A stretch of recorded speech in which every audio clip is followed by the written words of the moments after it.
Və yaxud belə bir sual verirlər ki, İslam ilahiyyatında məgər insanın yaradılış fəlsəfəsi onun kamala çatması deyil.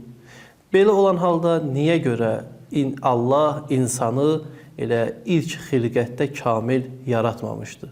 Yəni, nə səbəbdən insan kamil olaraq yaratılmayıb və ehtiyac qalıb insan bu çətinliklərlə dözərək bu kamillik mərhələsinə çatsın.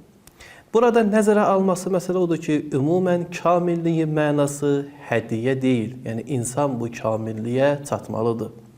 Allah Teala insanın yaradılışı barəsində ilk növbədə onda kamilliyə çatmaq istedadını qoyub, eyni zamanda bu kamilliyə çatmaq istedadına yolu göstərib, üçüncüsü, hansı məqamlara riayət etməlidir bunu açıqlayıb və ən sonda insana buyurub ki, öz ixtiyarı ilə bu kamillik mərhələsini get.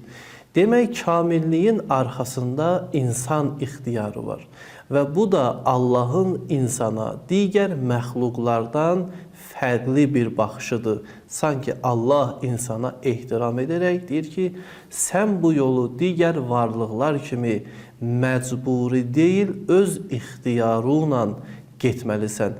Yəni, şuurlu şəkildə çatılan məqam kamillik adlanır.